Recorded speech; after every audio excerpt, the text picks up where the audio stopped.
Welcome back. You're watching Nation Tonight with me, Nivedhana Prabhu. Now, Pentagon has released a video claiming that a Chinese fighter jet intercepted its military plane over international waters of the South China Sea. US alleges that the interception caused the military aircraft to shake. Now, on your screen is the video released by Pentagon. It shows a fighter jet passing in front of the US plane's nose and the cockpit of the RC-135 shaking in the turbulence. US has condemned the incident, calling it an unprofessional, unnecessary and aggressive maneuver by China. However, China has in return blamed the US for provocation. China further said that it will continue to take necessary measures to resolutely safeguard security.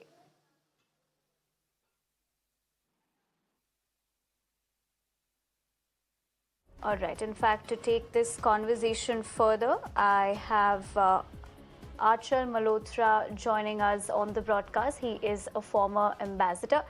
So thank you very much for taking the time out and speaking to us on Mirror Now.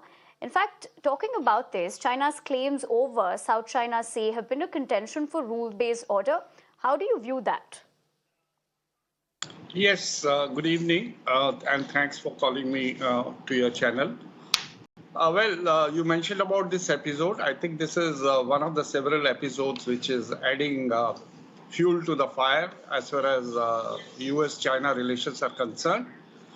And there have been, tensions over many things between United States of America and China, whether it's a Taiwan issue, whether it is the aggressive behavior of China in the South China Sea, where they are trying to claim their sovereignty over several disputed islands, and many other issues. And I think of late, China appears to have taken a little hard line as far as Americans are concerned, because the reports indicate that they have not been responding to Pentagon's request for one-on-one meetings, face-to-face meetings, so as to diffuse tensions and keep the dialogue continued. So overall, the situation is bad, and whenever incidents like this would happen, they are likely to create further tensions. And of course, we all know that there is a polarization. I mean, there is a growing feeling to contain China, particularly in its aggressive attitude towards the South China Sea and the Indo-Pacific Ocean, and in general. And in fact, the formation of a four-nation organization called Quad with the USA, India, Australia, and Japan is widely seen as an attempt to counter and contain China. And it's so that it doesn't look like a military alliance. There is a AUKUS, Australia, UK, that USA organization, which is the military part of the whole exercise to challenge China. So on the whole, this is a major flashpoint as far as I look at it. South China Sea and Indo-Pacific Ocean in general. And we are one of those countries who have been insisting upon a rule-based order in the Indo-Pacific in general and elsewhere.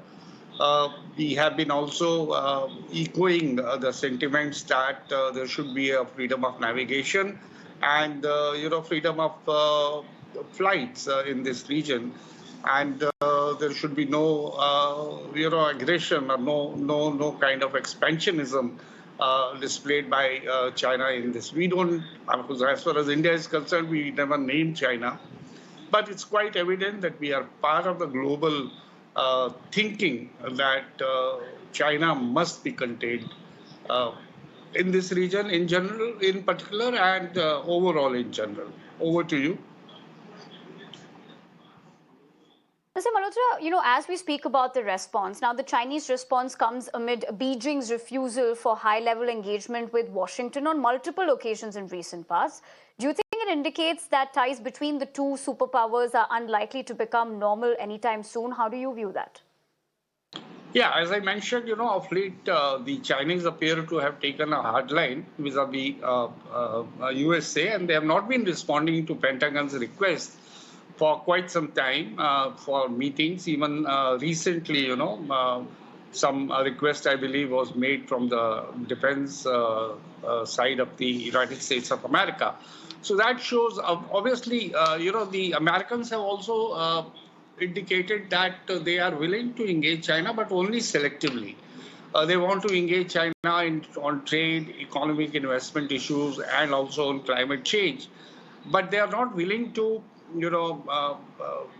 compromise, or I would say, take a lenient view as far as Taiwan is concerned, China's human rights issues are concerned, and China's aggressive policies in South China Sea in particular are concerned. So I don't see any indicators of normalization of relations between the two countries in near future. But of course, as those areas which I mentioned, trade, investment, etc., I think there the business is likely to remain uh, as usual, and the two sides are, I believe, engaged in trading activities. There is not much of a downtrends seen in recent years. Selective, I think selectively they will, and hopefully there is no such situation where China takes an aggressive stance on Taiwan, provoking a larger conflict in the whole region, which then will not augur well for the rest of the world community also. Over to you. Right, but Mr. Malhotra, do you think China's response can be linked to the recent mini quad at the sidelines of G7? Well, China has made it known to rest of the world that China is not comfortable with Quad. China describes that, they are openly saying that this is a grouping which is targeting China, and China and Russia together. They have their own way of describing the situation in South China Sea and Indo-Pacific, and in fact, they don't even call it Indo-Pacific, call it Asia-Pacific, and they think they are in a better position to promote security and safety and peace and tranquility in the region. So there is a difference of opinion. There are different narratives on both sides. And definitely, China is not happy over Quad. China is not happy over AUKUS. In fact, China keeps, advising, quote unquote, to India also, and keeps cautioning us that we should not fall into the trap being laid by Americans and the Westerns. And according to China, they are doing so to create a wedge between India and China.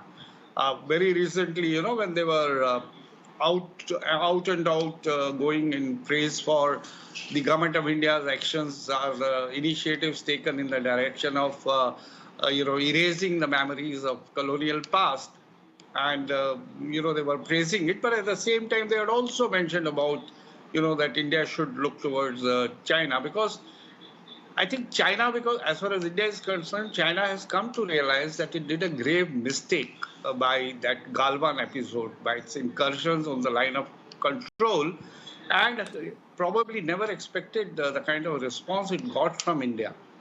Now China is, time and again trying to reach out to India, and on every possible occasion is trying to appease Indian sentiments and trying to say, let's keep the border issues on the back burner and let the business be as usual as in the past, so that we can take the relations back to the pre-2020 standoff levels. But India has already made it clear that, unless there is a peace and tranquility and normalcy on the line of actual control, we are not going to talk to China on any other issue in any other areas. Although, as far as trade is concerned, I think we have left it to the private sector, private market. We are not interfering. The government is not putting any obstacles, major obstacles in the ways of the private sector in India, because you see, after all the import dependence that we have on China, it has been built over 3 decades. and it's not possible to reduce it or remove it altogether overnight. So we will have to do it gradually. But government has stopped, you know, uh, interacting with China on projects and other things. So we are quite clear about our China policy, and the whole world knows where we stand. I mean, not only India, but where the situation, the prevailing situation stands, and that is there is a polarization, and the relations between United States of America and Europe and China are strained. This is bringing China and Russia closer to each other, and the only thing which everybody is praying doesn't happen is there is no, there is no conflict. I mean, there is no uh, China's aggression towards Taiwan or any other conflict which may endanger the security of the entire world. Over to you. Right, Mr. Malhotra, I appreciate you on that note, taking the time out and talking to us on Mirror Now, and also breaking that down into context for our viewers about better understanding of the situation. But for the moment, we leave it at that. Thank you very much once again. Let's shift